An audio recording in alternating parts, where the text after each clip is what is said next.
إن الحمد لله نحمده ونستعينه ونستغفره. من يهده الله فلا مضل له ومن يضلله فلا هادي له. ونشهد أن لا إله إلا الله وحده لا شريك له، وأشهد أن محمدا عبده ورسوله.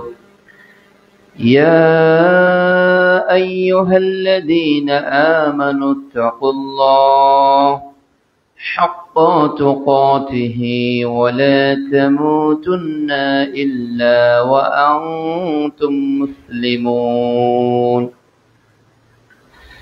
يا أيها الناس اتقوا ربكم الذي خلقكم من نفس واحدة وخلق منها زوجها وبث منهما رجالا كثيرا ونساء، واتقوا الله الذي تساءلون به والأرحام إن الله كان عليكم رقيبا.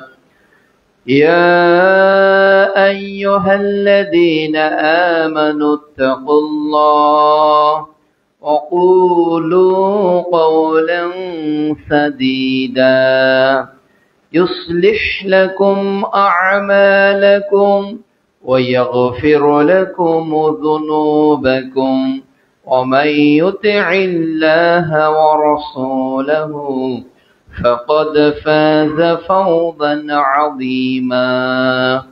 أما بعد، فإن خير الحديث كتاب الله، وخير الهدي هدي محمد صلى الله عليه وسلم، وشر الأمور محدثاتها، وكل محدثة بدعة، وكل بدعة ضلالة، وكل ضلالة في النار.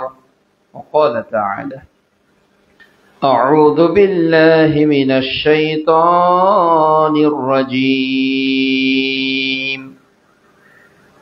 يا أيها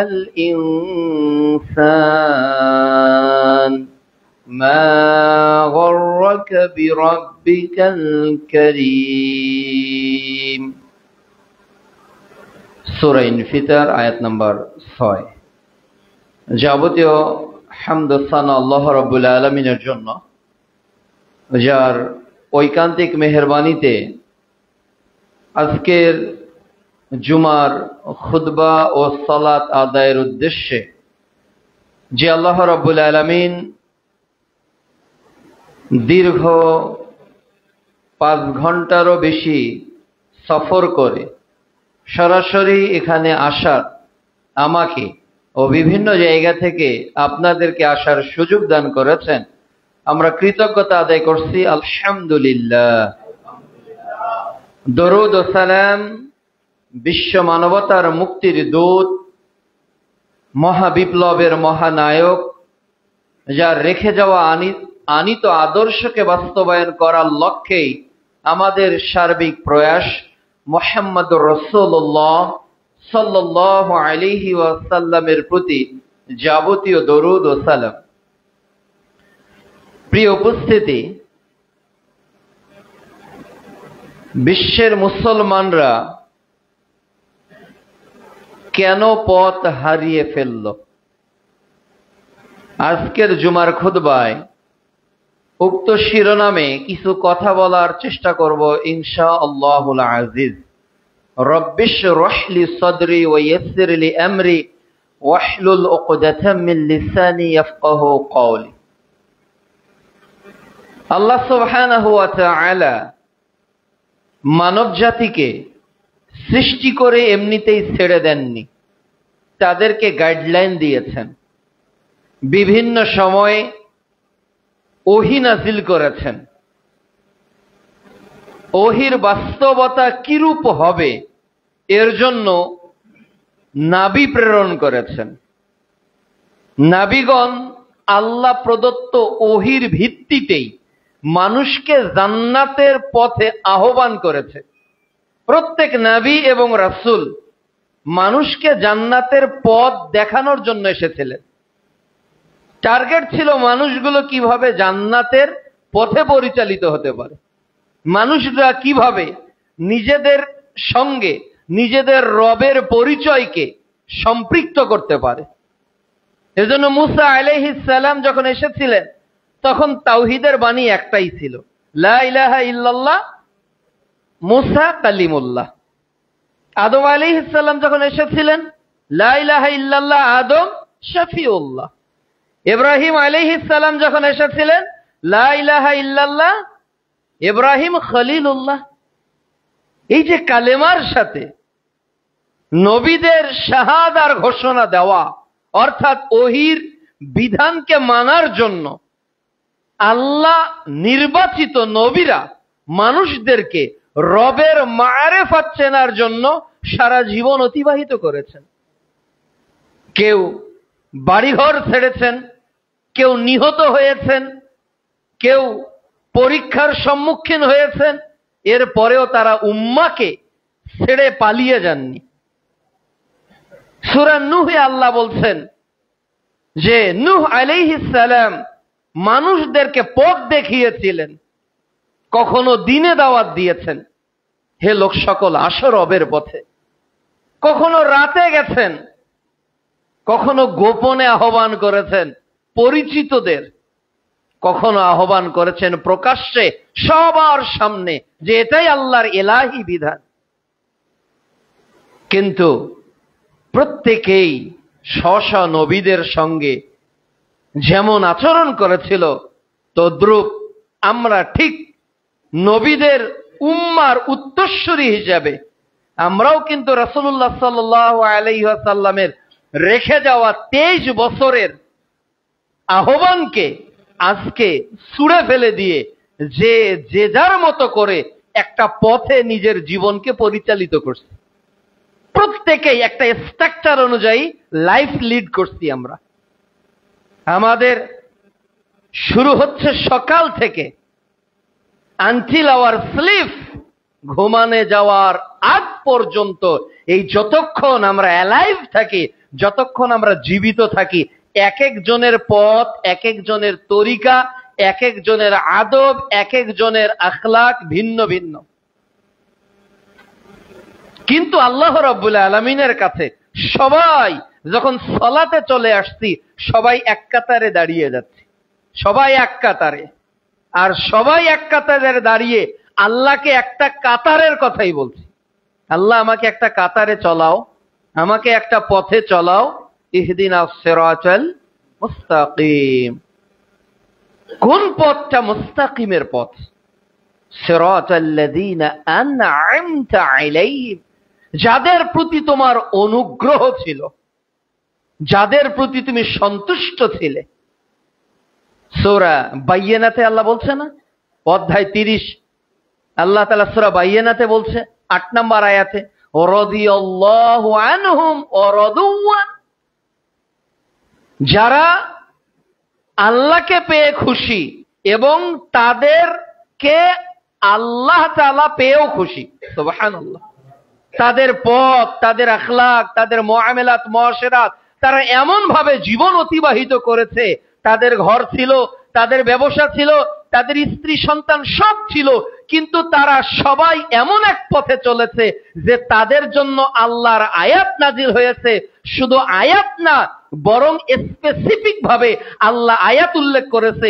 সূরা তাওবা অধ্যায় 9 আয়াত 10 আল্লাহ ওখানে আনসারদের কথাও বলেছে, মুহাজিরদের কথাও উল্লেখ করেছে। তাদের পথ ছিল কয়টা? একটা পথ ছিল। কেন আজকে আমরা মূল পথ থেকে পথচ্যুত হয়ে গেলাম?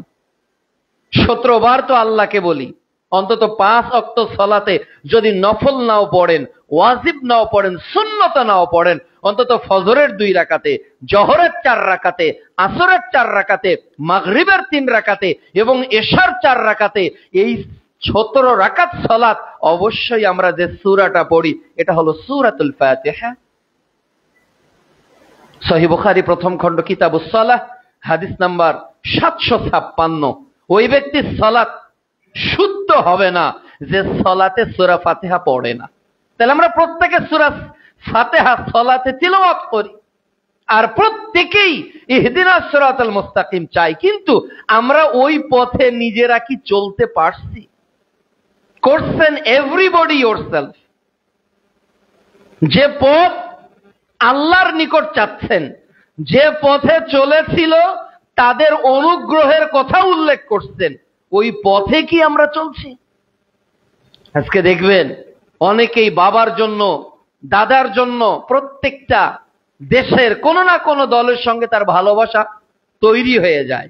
তার প্রতীক, তার পোশাক, তার বক্তব্য কোন না কোন স্টাইল সে ফলো করে। কেন?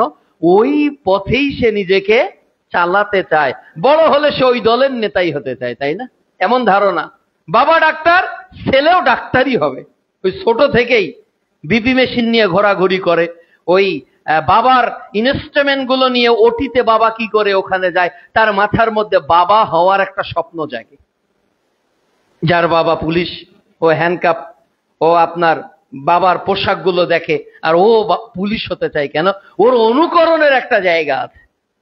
আপনি সিরাতের পথ চাচ্ছেন, কোন পথ?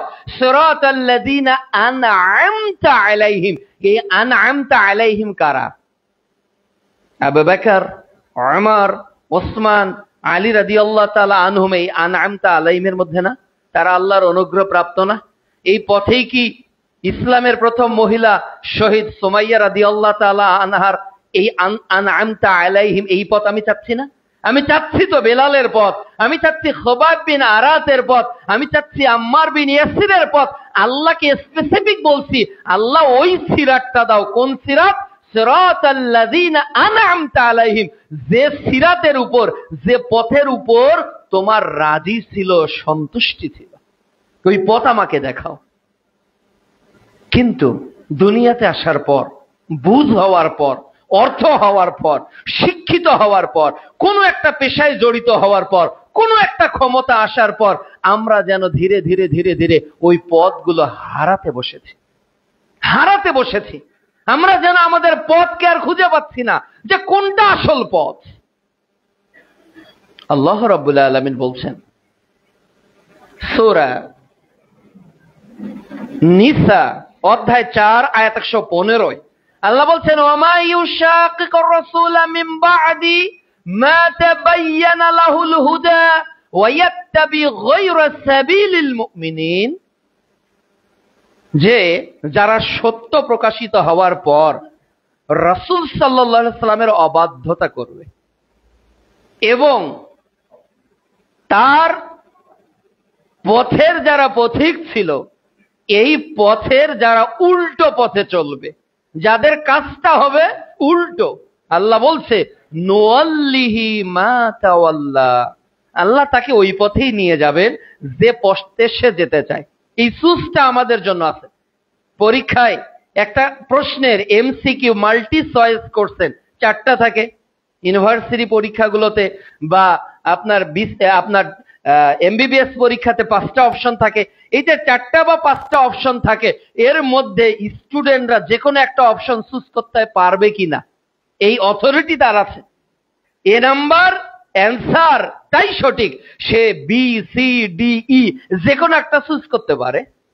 কিন্তু যেদিন ফল প্রকাশিত হবে সেই দিন বুঝতে পারবে আসলে 1 নাম্বার প্রশ্নের সঠিক উত্তরটা এই ছিল। সেই দিনও বুঝতে পারবে আমরা যে পথেই চলছি, আমরা যে মতের অনুসরণ করছি, আজকে আমরা যারাই যাকে মেনে চলছি, আজকে আমরা যেটাকে নিজের জীবনের 24 ঘন্টা রুটিন বানিয়ে নিয়েছি, প্রিয় উপস্থিতি, ওই পথটা যে ভুল, ওই পথটা যে রং, ওই পথটা যে সিরাতের জান্নাতের পথ ছিল না, ওইটা বুঝবো কখন? আফটার হেয়ার, যখন মৃত্যু এসে যাবে, যখন মালাকুল মউতকে আমরা দেখব, তখন বুঝতে পারবো যে we are failure in our whole life. আমরা আমাদের পুরো জীবনে অকৃতকার্য হয়ে গেলাম, ওই দিন আফসোস হবে। এজন্য আল্লাহ তাআলা আমাদেরকে আফসোস যাতে না করি, আমাদেরকে জানাচ্ছে কিছু কথা, যাতে আমরা সঠিক পথে টিকে থাকি, সঠিক পথে টিকে থাকি। এজন্য আল্লাহ তাআলা কিছু ধিক্কার, কিছু সতর্ক, কিছু উপদেশ, কিছু নীতিমালা আমাদেরকে শোনাচ্ছেন, যাতে আমরা পথচ্যুত না হই। আমাদের সমাজে সন্তান ভুল পথে গেলে বাবা সতর্ক করে, কোন ক্রিমিনাল অপরাধ করলে গভর্নমেন্ট সতর্ক করে। প্রত্যেকটা জায়গায় সতর্কের একটা জায়গা থাকে।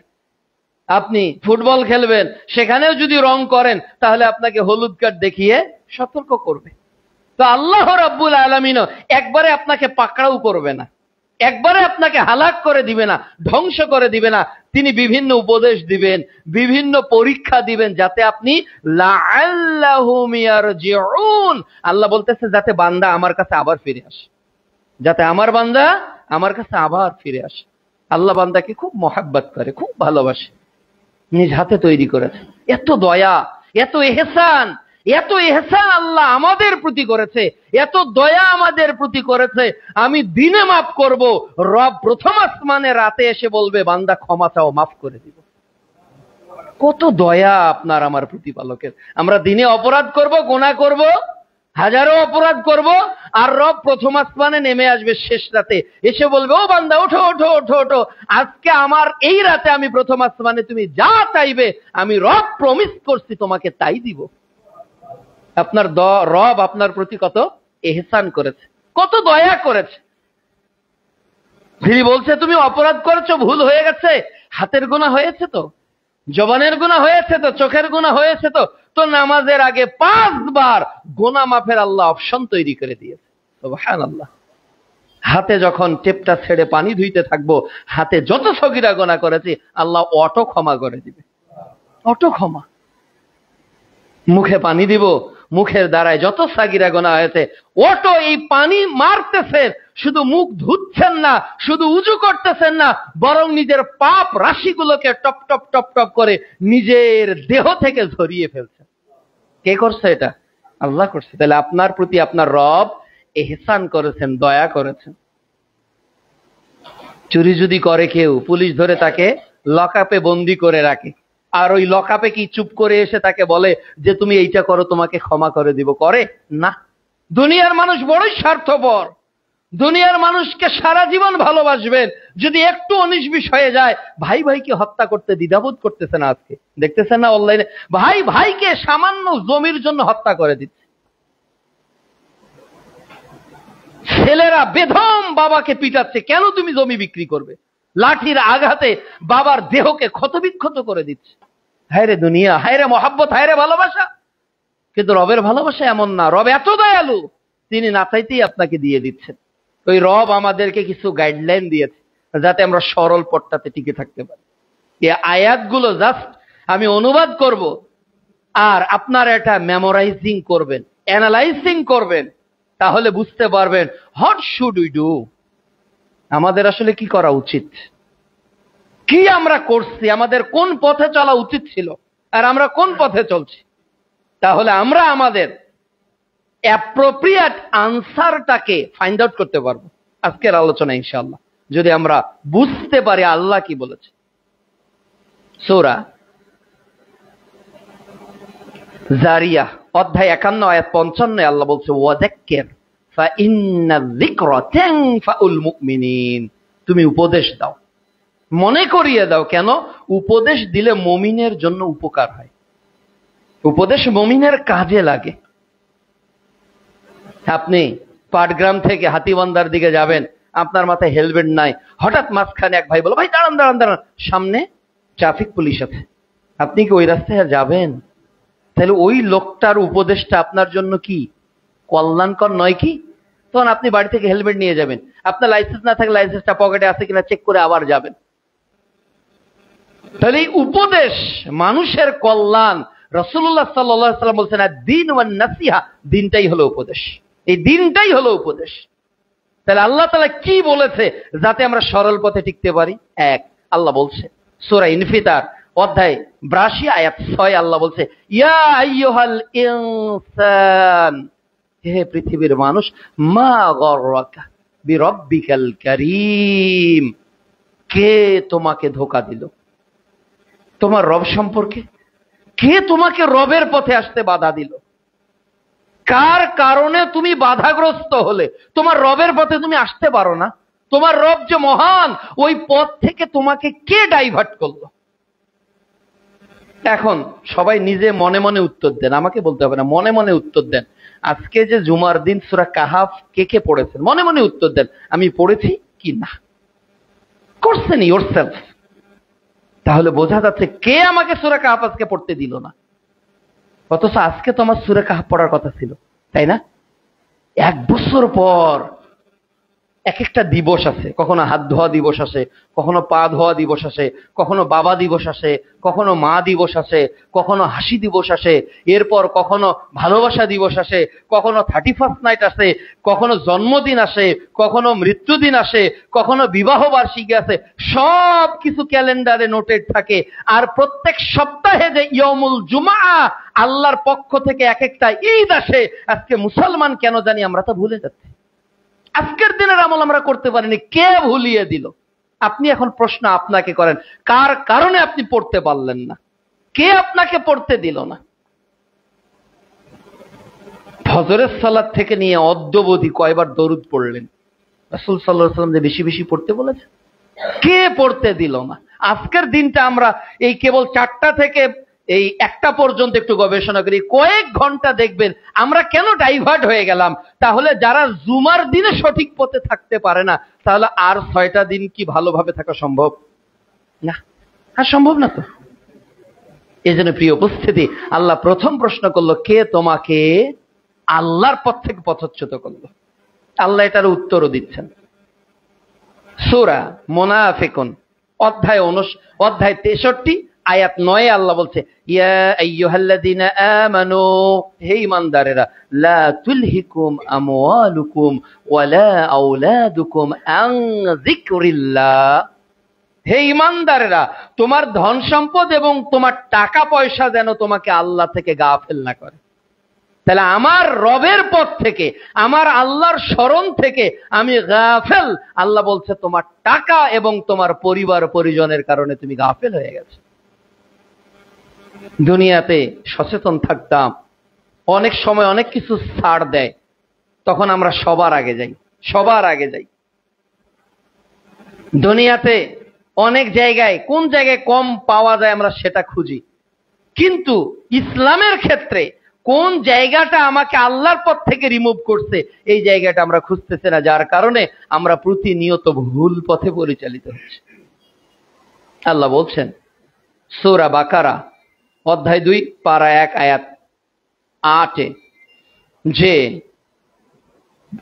28 আল্লাহ বলছেন, কাইফা তাকফুরুনা বিল্লাহ ওয়া কুনতুম আমওয়াতান ফাআহইয়াকুম সুম্মা ইউমীতুকুম সুম্মা ইউহয়ীকুম সুম্মা ইলাইহি তুরজাউন। তোমরা কিভাবে আল্লাহকে অস্বীকার করো?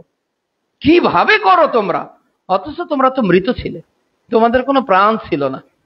বাবার শুক্রাণু আর মায়ের ডিম্বাণু, এই তো আমাদের জীবনের পটভূমি, তাই না? আর কি? একটা শুক্রাণু, একটা ডিম্বাণু, এরপর 40 হতে হতে হতে হতে 9 মাস 10 দিনে আমরা মায়ের পেট থেকে বের হয়ে আসলাম। ভাষা ছিল না কান্না ছাড়া। আল্লাহ ওটাই স্মরণ করিয়ে দিচ্ছে। সূরা দাহারে আল্লাহ বলছে অধ্যায় 76 আয়াত 1, হাল আতা আলাল ইনসান হিলুম মিনাজ জাহর লাম ইয়াকুন শাইয়্যাম মাযকুরা। হে মানুষ, তোমার তো সময় অতিবাহিত হয়েছে এমন একটা, যখন তুমি উল্লেখ করার মতো কিছুই ছিলে না।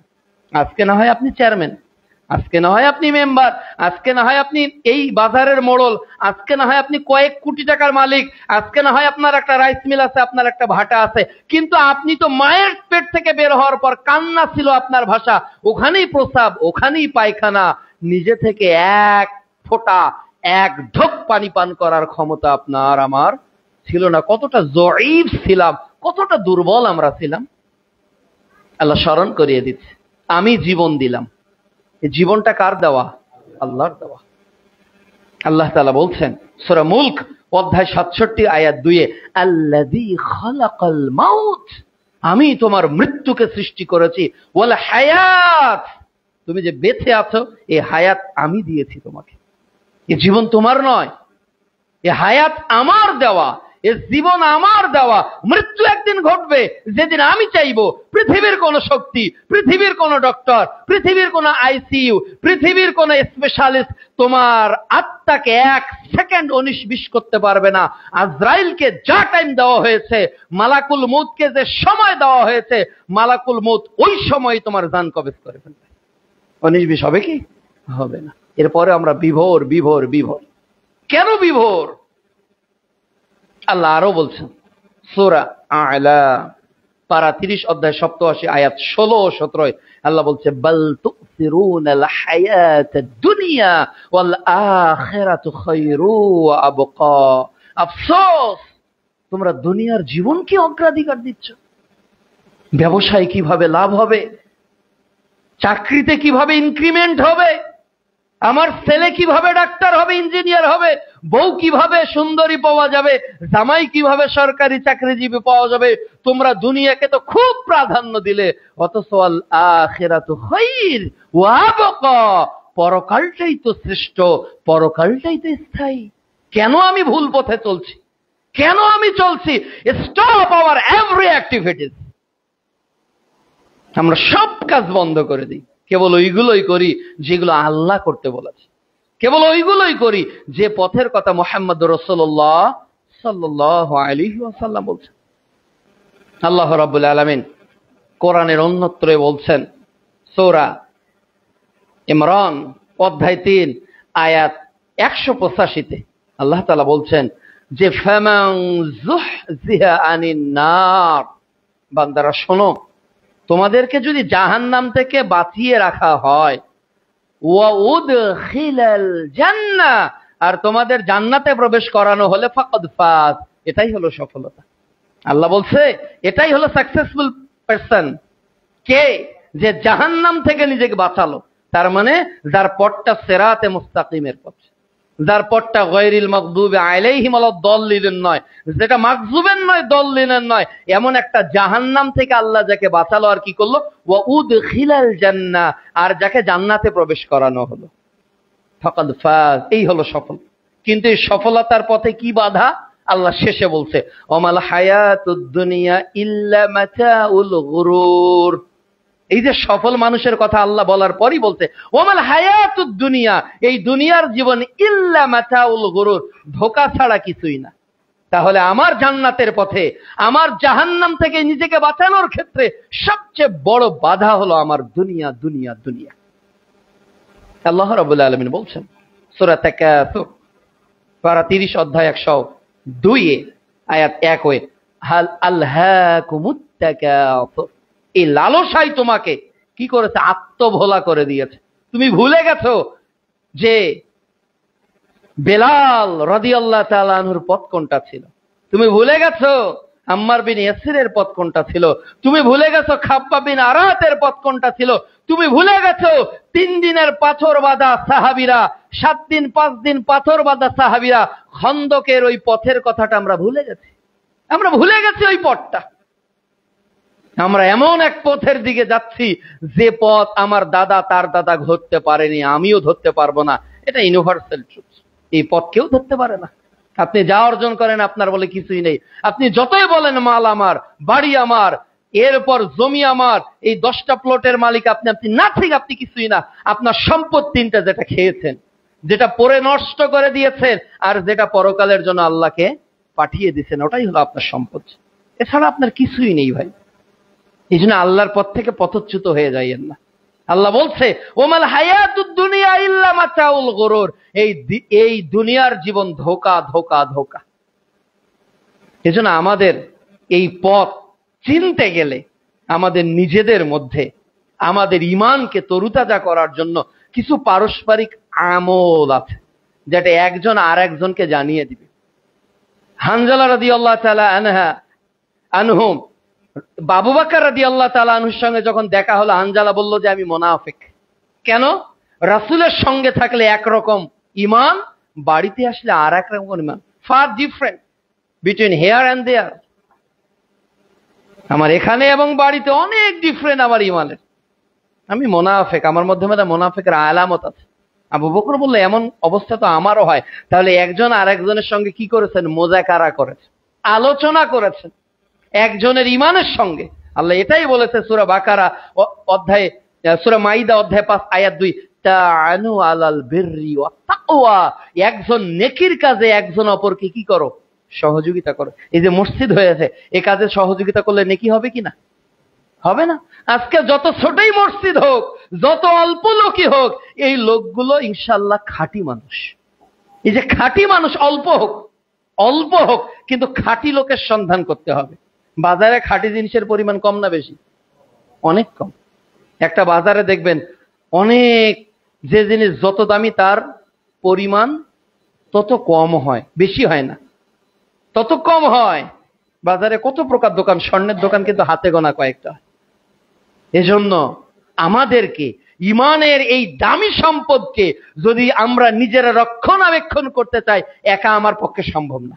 দারিমি প্রথম খণ্ড 394 নম্বর হাদিস, রাসূলুল্লাহ সাল্লাল্লাহু আলাইহি ওয়াসাল্লাম বলছেন, এমন একটা জামানা আসবে যে জামানায় হাতে আগুন নিয়ে চলা সহজ হবে, ঈমান নিয়ে চলাটা কঠিন হয়ে যাবে। এমন একটা সময় আসছে, ডানে বামে জেনা, বেভিচার, অন্যায়, অশ্লীলতা, বেহায়াপনা, গান বাজনা, হাজারো অপরাধ দিয়ে ছেয়ে গেছে এই সমাজ।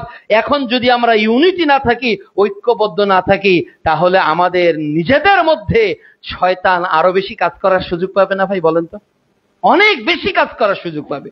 এই জন্য আমাদের গল্প শুনেছি, এক সন্তান, এক বাবার 4 ছেলে, প্রায় মারামারি করে, প্রায় ঝগড়া করে। বাপ কি করেছে? বাবা এদিকে আসো, এই লাঠি 4টা একসঙ্গে বেঁধে দিয়েছে, ভাঙো তো। এ ভাঙতে পারে না, ও ভাঙতে পারে না, ও ভাঙতে পারে না, এ ভাঙতে পারে না। এবার 4টা লাঠি 4 জনকে দিয়েছে, ভাঙো তো। এবার সবাই ভাঙা শুরু করেছে। বাবা বলল, শোনো বাবা, তোমরা যদি ঐক্যবদ্ধ থাকো তাহলে তোমাদের বাহিরের শত্রুরা তোমাদের কোনো ক্ষতি করতে পারবে না। আর তোমরা যদি নিজেরাই মারামারি করো, তাহলে একটা লাঠির মতো সমাজের আরেকজন তোমাদেরকে ভেঙে ফেলবে, আরেকজন ভেঙে ফেলবে। এই জন্য দাওয়াতের পথে চলতে চাইলে, ইসলামের পথে চলতে চাইলে হৃদয়টাকে সবচেয়ে কি করতে হবে? অনেক বড় করতে হবে। হৃদয়কে বড় করার কথা সবার আগে, দাওয়াত দেওয়ার আগে, যে কোনো কাজ করার আগে হৃদয়ের কথা এসেছে। মুসা আলাইহিস সালাম আল্লাহর নিকট দোয়া করেছেন, তখন মুসাকে আল্লাহ বলে, এই মুসা, ফেরাউনের দিকে যাও, ইন্নাহু তাগা, সে সীমা লঙ্ঘন করেছে। মুসা আলাইহিস সালাম প্রথম দোয়া কি করেছেন? এই কথা বলার পর সূরা তোহা অধ্যায় 20 আয়াত 24 হলো, ইন্নাহু তাগা, ফেরাউন সীমা অতিক্রম করেছে। 25 নম্বর আয়াত মুসা বলছে, ক্বালা রব্বিশরাহ লি সাদরি, আল্লাহ আমার বক্ষকে আগে প্রশস্ত করো, আমার হৃদয়টাকে বড় করো, যাতে সবাইকে কাছে টানতে পারি, বক্ষকে প্রশস্ত করো। আর আল্লাহ তাআলা তার নবীকে জানিয়ে দিয়েছে, আলাম নাশরাহ লাকা সাদরাক, আমি কি তোমার বক্ষকে প্রশস্ত করে দেইনি? আমাদের এখন বিশ্ব রেনেসার স্বপ্ন দেখতে হবে। বিশ্ব রেনেসা, বিশ্বের বিপ্লব আবার উঠবে। সালাউদ্দিন আইয়ুবীর জন্ম হয় বাংলাদেশে হবে, না হলে পাকিস্তানে হবে, না হলে সৌদিতে হবে। সালাউদ্দিন আইয়ুবীর মতো যোগ্য নেতা আবার তৈরি হবে পৃথিবীতে ইনশাআল্লাহ। আবার ওমরের মতো খলিফা না হোক, ওমরের মতো শাসক আবার পৃথিবীতে আসবে ইনশাআল্লাহ। জালিমদের যাবতীয় শৃঙ্খলকে ভেঙে চুরে চুরমার করে দিয়ে ইসলামের বিজয় নিশান পতাকা 800 কোটি মানুষের উপর উঠবে ইনশাআল্লাহ। Just wait and see, today or tomorrow, এটা হবেই হবে ইনশাআল্লাহ। জাল হক ওয়া যাকাল বাতিল, সত্য যখন এসে যায় মিথ্যা তখন পরাভূত হয়ে যায়। ইযা জাআ নাসরুল্লাহি ওয়াল ফাত, আল্লাহর সাহায্য বিজয় যখন চলে আসবে, ওয়া রাআইতান নাসা ইয়াদখুলুনা ফি দীনিল্লাহি আফওয়াজা, নবী তুমি দেখবে, মন খারাপ করো না, কষ্ট নিও না, দলে দলে মানুষ ইসলামের মধ্যে প্রবেশ করতেছে। আল্লাহ বলছে সূরা আল ইমরান অধ্যায় 3 আয়াত 139, ওয়ালা তাহিনু ওয়ালা তাহজানু ওয়া আনতুমুল আ'লাউনা ইন কুনতুম মুমিনিন, তোমরা কেন হীনবল, তোমরা কেন হতাশ, তোমরাই বিজয়ী হবে যদি তোমরা ঈমানদার হতে পারো। আজকের গোটা বাংলাদেশে দেখেন সবাই নিশ্চুপ থাকে যখন আমাদের মসজিদ ভাঙা হয়, তাই না? যখন আমাদের মাদ্রাসা জ্বালিয়ে দেওয়া হয়, যখন সবাই নিশ্চুপ থাকে। এখন যদি আমরা আমাদের ইউনিটি হারিয়ে ফেলি তাহলে কি হবে? না, আমাদের অনেক শক্তভাবে ধরতে হবে। আমাদের মাদ্রাসা ভিন্ন থাকতে পারে না, প্রতিষ্ঠান ভিন্ন থাকতে পারে, কিন্তু আমাদের আকীদা, আমাদের মানহাজ, আমাদের দাওয়াত সব কি এক না ভিন্ন? সব এক। বাতিলের বিরুদ্ধে আমরা সবাই বজ্রকণ্ঠ। এক একজনের পত্রিকা ভিন্ন হতে পারে, এক একজনের কাফেলা ভিন্ন হতে পারে, কিন্তু আমাদের কোন আলোচক যে সংগঠনের হোক, কেউ কি জাল হাদিস বলে, কেউ কি জয়ীফ হাদিস বলে? কারো পত্রিকায় কি ভেজাল লেখা আছে? নাই। তার মানে আমাদের পত্রিকায় লেখনী এক, আমাদের বক্তব্যের নীতি এক, আমাদের মানহাজ আকীদা এক। ভিন্ন থাকতে পারে, একই মায়ের 5 সন্তান, কারো সাথে কারো হয়তো কিছু বিষয়ে মতনৈক্য থাকতেই পারে। এটাকে যাতে আমরা মতভেদে পরিণত না করি, এটাকে যাতে আমরা ভাইয়ে ভাইয়ে ডাকুমরা সম্পর্ক কখনো তৈরি করতে না পারি, আমাদের ঐক্যবদ্ধ প্ল্যাটফর্ম দরকার। আল্লাহ বলছে, ইন্নাল্লাহা ইউহিব্বুল্লাযীনা ইউকাতিলুনা ফিস সাবিলিহি সাফফান কাআন্নাহুম বুনিয়ানুম মারসুস। তোমরা আল্লাহর পথে লড়াই করো যেন তোমরা সীসা ঢালা প্রাচীর। প্রিয় ভাইরা, এই হক পথে টিকে থাকতে গেলে নানা বাধা আসবে, শয়তানের নানা ওয়াসওয়াসা আসবে। শয়তান অনেক ছোট ছোট বিষয়ে কুমন্ত্রণা দিয়ে ভাইয়ে ভাইয়ের মধ্যে বিভেদ তৈরি করে দিবে, যুক্তি তৈরি করে দিবে, আলাদা হয়। এগুলো সব শয়তানের কাজ। এগুলো থেকে ফারাক থাকতে হবে, স্যাক্রিফাইস করতে হবে। আমাদের মধ্যে মেন্টালিটি থাকবে স্যাক্রিফাইস। ইয়ারমুকের যুদ্ধে যদি 1 মশক পানি একজন না খেয়ে আরেকজনকে খাওয়ায়, ও বলছে আমি খাবো না, আরেকজনকে খাওয়ালো, তখন ওই ছোট্ট বালক দেখলো 3 জনই মারা গেল, কেউ পানি পান করলো না। তারা যদি এত ত্যাগ করতে পারে, আমরা কি ত্যাগ স্বীকার করতে পারবো না? আমরা কি ভাইয়ে ভাইয়ে কাঁধে কাঁধ মিলিয়ে এগিয়ে চলতে পারবো না? আলহামদুলিল্লাহ। এই যে আপনারা একটা পাটগ্রাম শহরে একটাই মসজিদ, তাই না? আমাদের এই শহর কেন্দ্রিক একটাই মসজিদ, আর এই মসজিদকে সবাই মিলে এগিয়ে নিয়ে যেতে হবে। সবাই মিলে এগিয়ে নিয়ে যেতে হবে। সবাই আমার ভাই। বিশুদ্ধ আকীদার যারা, সালাফদের অনুসরণ যারা করে, আহলুল হাদিসদের যারা অনুসরণ করে, তারা সবাই এক। প্ল্যাটফর্ম ভিন্ন থাকতে পারে। এসএসসি সার্টিফিকেটের মান এক নাকি ভিন্ন ভিন্ন? এসএসসি সার্টিফিকেট এক। আপনি এই গভর্নমেন্ট থেকে পড়েছেন, আপনি মনে করেন পাটগ্রাম গভর্নমেন্ট থেকে পড়েছেন, আমি রংপুর গভর্নমেন্ট থেকে পড়েছি, কিন্তু এসএসসি সার্টিফিকেট এক। ইন্টারের এক, সার্টিফিকেটের মান এক। এটাও এসএসসি, ওটাও এসএসসি। কোন জায়গায় আপনার বিজ্ঞপ্তিতে লেখে না এসএসসি অমুক বিশ্ববিদ্যালয় অমুক স্কুল থেকে, লেখে না ইন্টার অমুক কলেজ থেকে, লেখে না। তার মানে এসএসসির মান গোটা বাংলাদেশে সবার সমান। কাজেই আমরা মনে করি আহলুল হাদিস যত কাফেলা বাংলাদেশে আছে, এরা এক একটা স্কুলের মতো, এক একটা স্কুলের মতো। কোন স্কুলের থেকে অনেক এগিয়ে, কারো কাজ ভালো, কারো অ্যাক্টিভিটিস ভালো, কারো স্ট্রাকচার গুলো অনেক সুন্দর, কারো সিস্টেম গুলো অনেক স্মুথ, আর কারো গতি অনেক ফাস্ট, কারো একটু স্লো, কিন্তু সবার মূল টার্গেট একটাই। আল্লাহ রাব্বুল আলামিন যেন আমাদের ঐক্যবদ্ধ থাকার তৌফিক দান করেন। বর্তমানে আমাদের বাংলাদেশে 21 শতাব্দীতে যে সম্পদগুলো আমরা পাচ্ছি, আমরা হারিয়ে ফেলেছিলাম আল্লামা আব্দুল আল কাফি আল কোরাইশিকে, ডক্টর আব্দুল বারীকে হারিয়ে ফেলেছি। তাদের মতো আলেম তৈরি হয়নি, কিন্তু বাংলাদেশে গোটা ভারত উপমহাদেশের দিকপাল আল্লাহ প্রফেসর ডক্টর আসাদুল্লাহ আল গালিব হাফিজুল্লাহকে তৈরি করে দিয়েছে, যাকে ঠেকানোর কেউ নাই। আল্লাহ বলিষ্ঠ কণ্ঠস্বর শেখ আব্দুর রাজ্জাক বিন ইউসুফকে তৈরি করে দিয়েছে, দেয়নি? তাহলে যেখানে যেটা প্রয়োজন আল্লাহ কিন্তু সেটাই তৈরি করে দিচ্ছে, দেয়নি? এই জন্য এইগুলো নিয়ে কি আমাদের বিভেদের কোনো সময় আছে? না, এগুলো নিয়ে সময় নেই। প্রিয় উপস্থিতি, আমাদের জান্নাতের যেটা পথের কথা বলেছি, ওই পথে আমাদেরকে চলতেই হবে। ওই ইহদিনাস সিরাতাল মুস্তাকিমের পথে আমাদেরকে অধিষ্ঠিত থাকতে হবে। আর যারা এই বিশুদ্ধ দাওয়াতকে গোটা দেশ গোটা পৃথিবীতে ছড়িয়ে দিচ্ছে, তাদের অধীনে থেকে আমাদেরকে তারবিয়া গ্রহণ করতে হবে। আমরা কিন্তু কেউ যোগ্য না। আমরা কেউ কি যোগ্য না? প্রত্যেক জ্ঞানীর উপর জ্ঞানী আছে। এই জন্য প্রশিক্ষণের বিকল্প নেই। নিজের জ্ঞানটাকে আমরা ছোট মনে করি, তাদের জ্ঞানটাকে আমরা বড় মনে করি। আমরা কিন্তু অমুকের বই পড়ে হয়তো পরিবর্তন হয়েছি। বাংলাদেশে অনেক মানুষ আছে যে আমি ওই বক্তব্য শুনে টাকনোর উপর কাপড় তৈরি করা শুরু করে দিচ্ছি, আছে না? মানুষের বাংলাদেশে এমন অনেক মানুষ আছে যে হাজার হাজার লাখ লাখ মানুষ যে আমি সালাতে রাসূল পড়ে আমার আমল চেঞ্জ করে ফেলেছে, আছে না ভাই? হাজার হাজার লাখ লাখ মানুষ আছে। এই জন্য কারো অবদানকে আমরা খাটো করেও দেখবো না, কাউকে একেবারে রবের উপরেও তুলবো না। আমাদের যাতে মধ্যম পন্থা অবলম্বন আমরা সব জায়গায় করতে পারি, মহান আল্লাহ যেন আমাদের তৌফিক দান করেন। আল্লাহুম্মা আমিন।